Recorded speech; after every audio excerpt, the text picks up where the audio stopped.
here to talk about the contested application to amend permit number 6332423 held by Dry Creek Water Company. I'm Ann Dickey. I'm the Operations and Engineering Manager for Dry Creek Water Company. Yeah.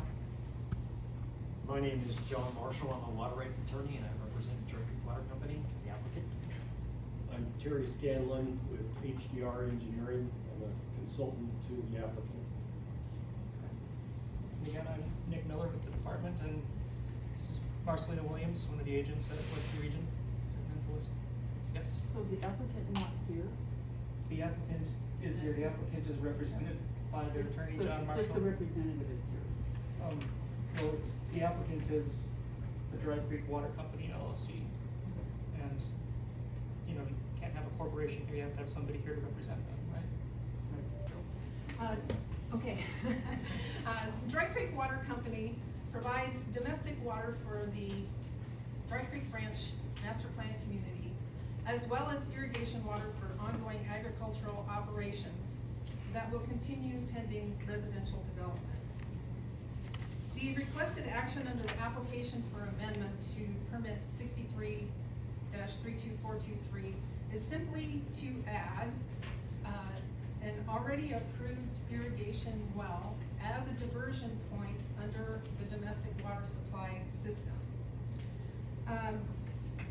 We are not asking to divert any more water than is already approved under the application or the permit. During the approval process of water right 63-32423 and permit transfer 73817 in 2010 and 2009, the transition of the agricultural water resources infrastructure to municipal was contemplated, and monitoring and management practices were included. Excuse me, do you want me to hold up a minute?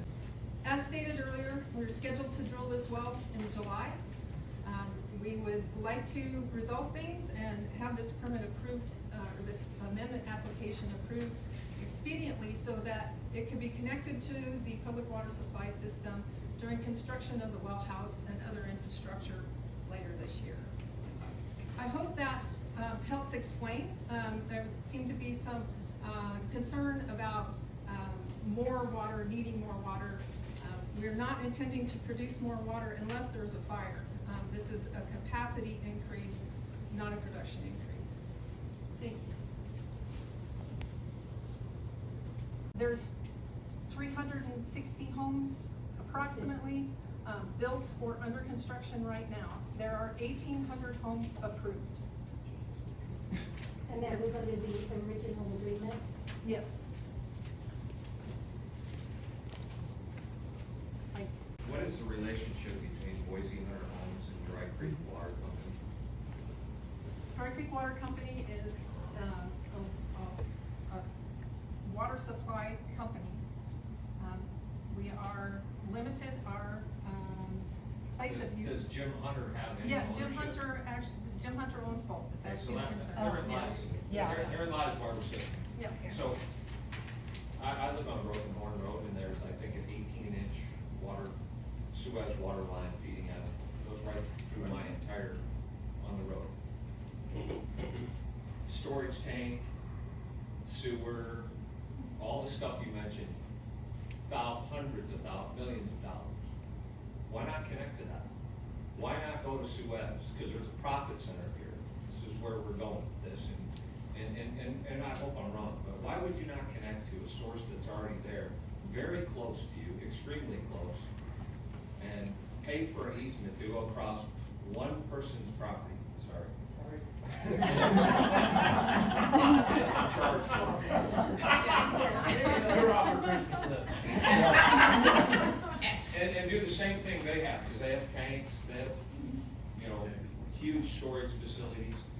Our big concern here is, when you do this, when we start changing this irrigation right, which, Terry, I'm with you, right? From evaporation to crops, they use the water, but at some, you know, historically, this groundwater is getting recharged via, via the whole concept of irrigation for agriculture. It's worked for years and hundreds of years, and water, you know, I'm not from here, I'm from the Midwest, right? So everybody fights over water out here. And at the end of the day, there's a source here. There is a legit source. Yeah, it might not be as profitable for Jim Hunter, and we're gonna stop there because he owns both companies. But why would we not use that? Sell the water back, sell the irrigation back, or use it just for your lots or whatever. You could sell that water back, won't make as much money, but at the end of the day, we could be done with this conversation. Suez cannot buy any water from Dry Creek. It can be. They don't have to buy, they Right. could sell that irrigation right back to the farmers, they could just. Yeah, you can't export water. No, we're not Yeah. exporting water, But I wanna, Greg Bosch talked to an engineer, I don't know if any of you were able to read his response. Greg Bosch, and he spoke with an engineer. And what he did say that it's not just the water that the farmers, when you replace your subdivisions, replace our farming with subdivisions, you're replacing our canals and everything else with the metal or the cement, so it's also not seeping down back into our groundwater. So there's another place it's coming from. And he spoke with an engineer and they said that we would be losing every year like 0.05 do you have that response from him? But we would be losing out of our wells, we would be losing every year because it's not just the groundwater you're replacing, you're taking away all of our farming, you're taking away all of our canals, you're taking away all of our irrigation, so it's not just housing. And he did speak with an engineer, I'm not sure why Greg's probably out of town, but this was already. I'm sorry, I would like an answer to that.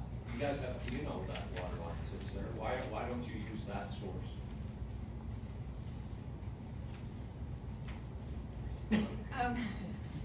What's the plan, what's your mitigation plan, if it gets there?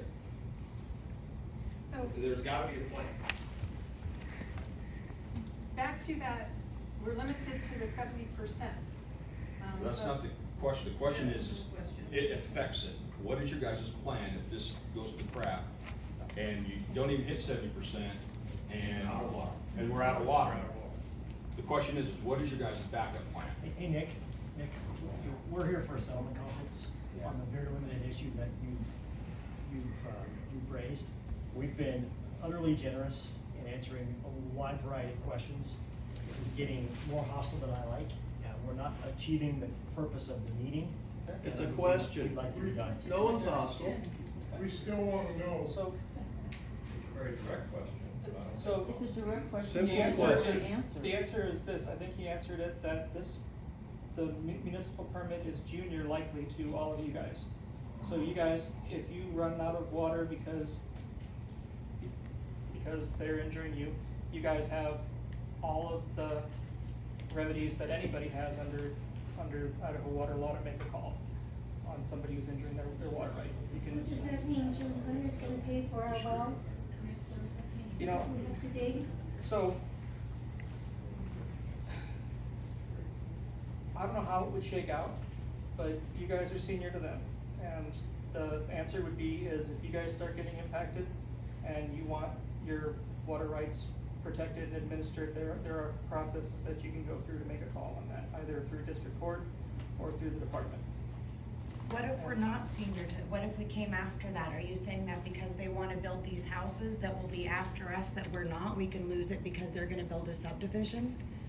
So is that what you're, and I also read something that in 2009 that Idaho, the governor of Idaho at the time and everybody else changed it, so even if we have our wells, we don't really own our water rights. And so that's another thing is, and I don't know how this goes because I was just reading something when I was talking to somebody in Eagle, because at the time in Eagle, which is weird that you say you're not building 500 more houses, because they were just talking about this at an Eagle City Council meeting, and so I don't know if it's gonna be in the same subdivision you have going, or if you're applying for 500 more, but even over to Eagle City Council was saying there's gonna be 500 more houses that are coming, so I don't know if you're planning on closing this and then coming in with that afterwards, but it's already being talked about. And at the time that we really don't own our water rights, and because of a law changed in Idaho, and if we're came in our house after that, even if we're before the subdivision, we won't have water rights, correct? No, I don't know where you heard that.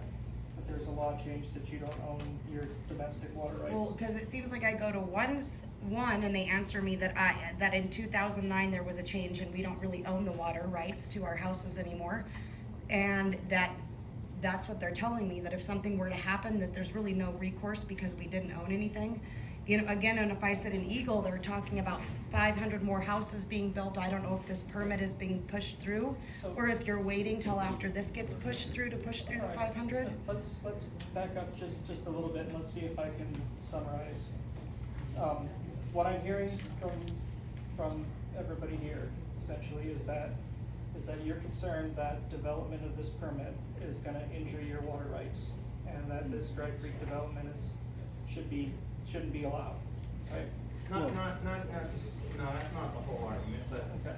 I guess you are hearing some of that. What I'd like to hear is if you don't reach your capacity that you want on this particular issue that you guys are having a hearing for, that we're having a hearing for, if you don't reach this capacity or bolster, what's the worst case scenario for you guys? If this isn't approved, then what?